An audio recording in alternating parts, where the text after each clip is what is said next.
Exactamente por eso. Esa fue exactamente la razón. Es decir, yo tenía una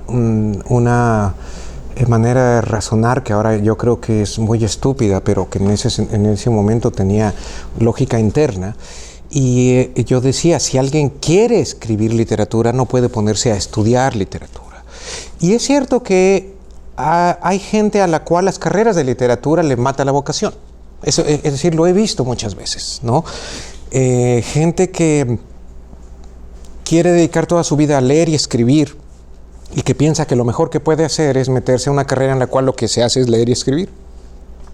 Lo cual en sí mismo no tiene ningún problema.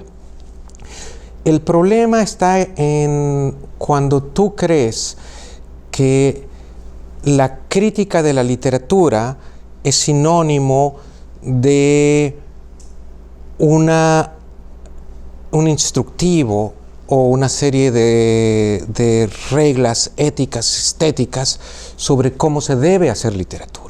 Lo cual son cosas distintas, ¿no? Es decir, una cosa es poner un libro, un poema, un cuento dentro de una red de significaciones para ver con quién está dialogando, cómo dialoga, cuál es la tradición con la que también está interactuando, y eso es la crítica. Y otra cosa es un oficio artístico. Y eso es algo que no se aprende en las facultades de filosofía y letras, en las escuelas de literatura. Y esa fue la razón por la que yo dije, yo voy a seguir escribiendo, pero yo quiero leer de otras cosas. Y a la distancia yo diría dos cosas. Por un lado, estoy muy contento de haber estudiado ciencias políticas. Esto me permitió tener una serie de lecturas que de otro modo no habría yo hecho, ¿no? Es decir, tuve un profesor muy raro.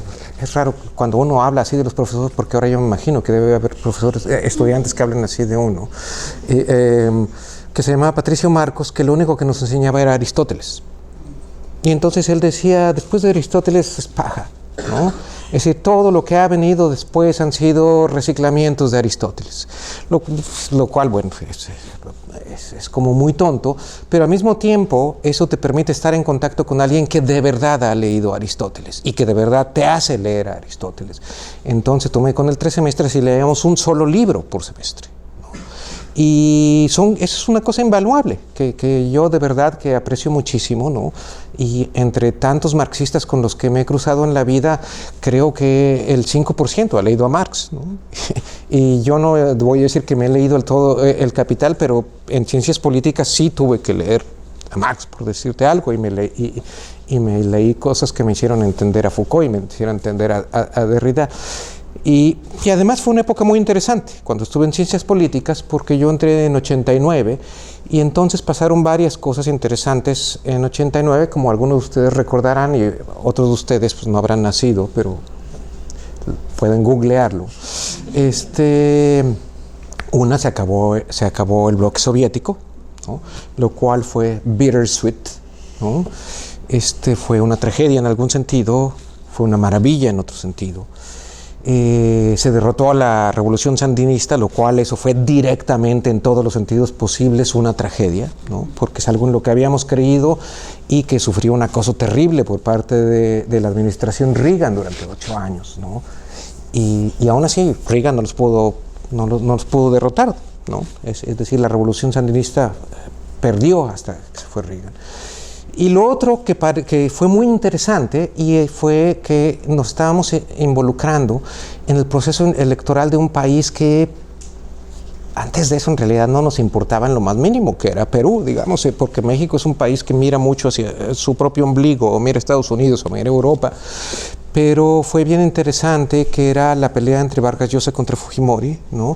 Y por supuesto todos estábamos a favor de Fujimori, ¿no? Porque decíamos, como le decían, este chinito tan simpático y salió de una escuela de agronomía, tiene que derrotar a este neoliberal hijo de puta, ¿no? Como sucedió, y después esa fue una de las muchas veces en que uno se ha equivocado. No sé si estábamos equivocados en estar en contra de Vargas Llosa, pero estábamos equivocados en lo que significaba Fujimori.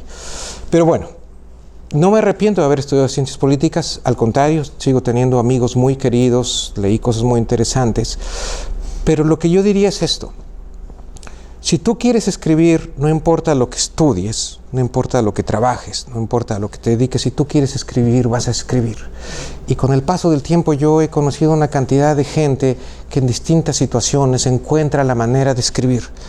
Gente que está en la cárcel, gente que tiene 3 empleos, gente que es perseguida por las autoridades migratorias, gente que estudia ingeniería, lo cual para mí es como uno de los peores horrores en los que yo pueda pensar para alguien que quiere hacer arte, o gente que estudia no sé, cualquier otra cosa. Pero si tú quieres escribir, te vas a levantar 1 hora antes o te vas a dormir 1 hora después, o como hacía Raymond Carver, que decía que entre que dejaba uno de sus hijos en la escuela y dejaba al siguiente, se detenía y escribía un cuento, y que por eso escribió cuentos tan breves, porque su familia era insoportablemente fastidiosa y le quitaba mucho tiempo, ¿no? Entonces, yo ahora no le diría a nadie, si quieres hacer literatura, no estudies literatura, porque creo que si estás convencido, eso no va a ser un impedimento, ¿no?